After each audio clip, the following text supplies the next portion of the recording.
Hello, everybody, and welcome to another edition of Inside Guns with your host, me, the Yankee Marshal.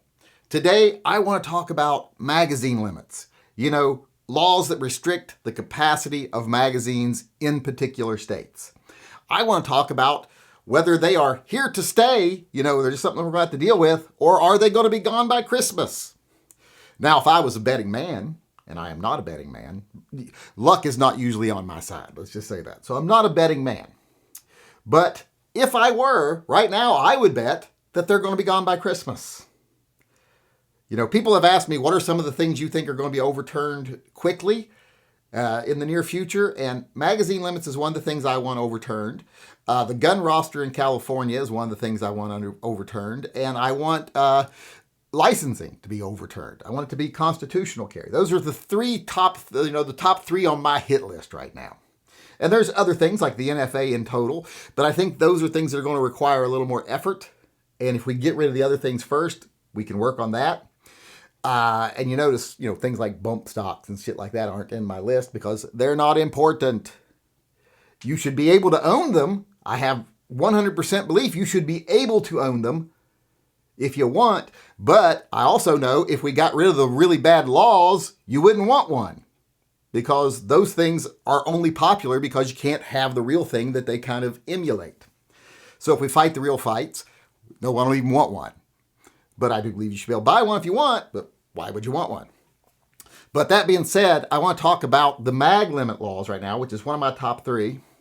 They are about to collapse, at least in the Ninth Circuit on the West Coast. And once they fall here, so will go the rest of the country. Any place else that has them. Oregon is trying to implement them right now. They don't have them. We have them in Washington. California has them. Oregon's trying to join the party, but they're trying to join a little too late. Because the case against the Washington law has now been scheduled for an actual trial. It's scheduled for December 4th. It's set to be an 8-day trial, I do believe. So over with before Christmas.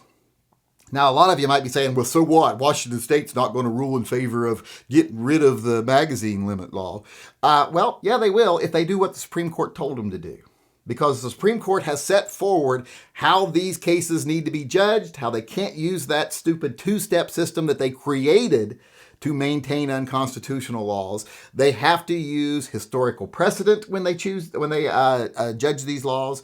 And everybody that has done it otherwise, has upheld these bans, these limits, have been told, you were wrong, do it again.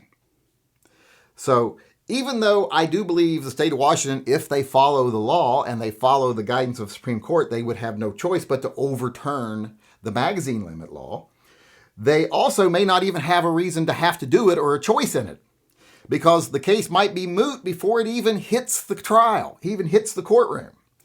Because Washington is in the Ninth Circuit, and the Ninth Circuit is one of the cases that the Supreme Court granted, what do they call it, centipede of something, I don't know what it is.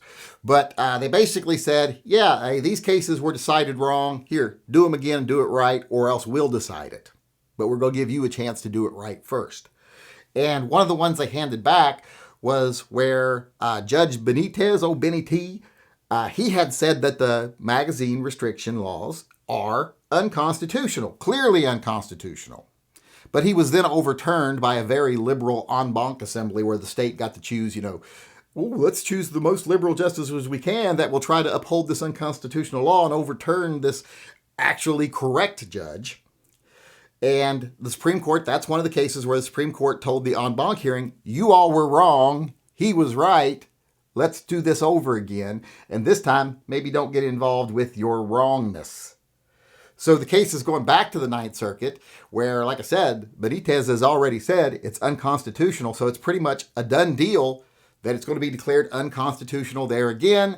And even if it goes to an en banc hearing with their new guidance, they would have no choice but to say it's unconstitutional. Because if they try to say, it's constitutional again, they would get slapped down hard by the Supreme Court.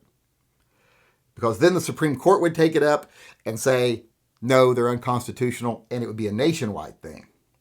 So right now, it's, I think, like I said, definitely going to go away on the West Coast. And where goes the West Coast, there goes the rest of the country eventually.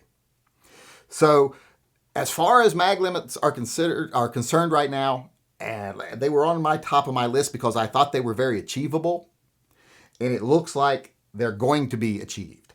It looks like, I would say, by the end of this year, they will not exist on the West Coast.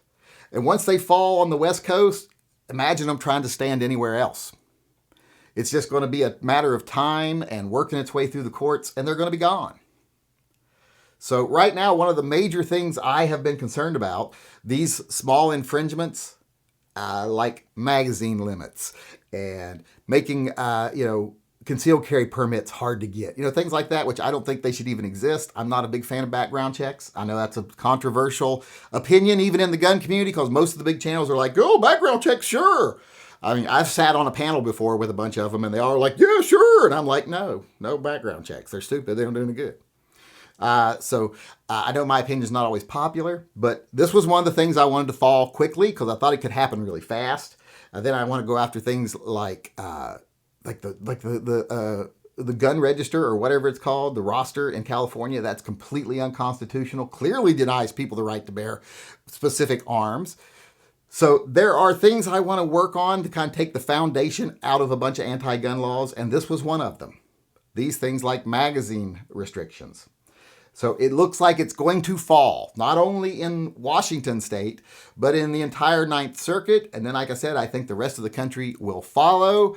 So I think magazine restrictions are going to be a thing of the past. And then I think we're going to get things like the rosters, and we're going to get training classes that are paid and stuff like that for carry permits, because that's like a poll tax, so all kinds of things are going to be happening, and we'll cover those in different videos, those topics. But right now, just talking about the mag limit laws, I think their days are numbered, and I think those numbers are not very high. I don't even think those numbers of days are even triple digits. I think it's just double digits. So I think very soon, without even a lot of luck, just time, magazine limits, at least on the West Coast, will be a thing of the past. All right, everybody, before I go here, I want to let everyone know we're going to be doing a little fundraiser for a cat rescue charity. Now, I don't have all the information ready today. I'm really behind because of my safe getting, fucked up and me getting locked. Oh, I shouldn't say fucked up. That's now I got to say I sweared a lot in this video. Well, I always say that anyway because I never remember if I sweared or not. But like I was saying, I was going to do a fundraiser for some kitty rescue organizations. I want to raise $1,000 for them if possible. So we're going to do a Bigfoot fundraiser. Well, best gun for Bigfoot. And I've created some merch with a logo for that. So if you want to order it, go over to tympistolproject.com, even though I don't have all the information on the charity now. I'll have that for you hopefully tomorrow. You can still go over and order. There's t-shirts, mugs over there, whatever you want to get, pretty much, with the new Bigfoot logo on it. And all the profits from this are going to go to benefit kitty cat charities. So please go on over and buy something. And like I said, I'll get back to you later with what it's going to, but rest assured it is all going to this charity. Karen Woodson is one of the ones that brought this charity to my attention. So we'll be doing this. Like I said, my goal is to raise $1,000. So if you got a couple extra dollars to spend and you're a Bigfoot fan like me, go on over, order yourself a mug, a t-shirt, whatever, help out with the cause, help us save some kitties this year. And that's about it right now. So with that being said, I'm going to go ahead and sign off here and get out of here and get back to work on some other things, hopefully some good things. But with that being said, I want to say thanks to everyone who came today. I do appreciate it. I want to tell everyone who helped support the channel by going over to Patreon or coming to the live chats or whatever, or just being a sub. Thank you very much. I'm glad you came. I'm glad you participate. I hope to see you again tomorrow. Until then, remember, always carry and stay safe until I see you again.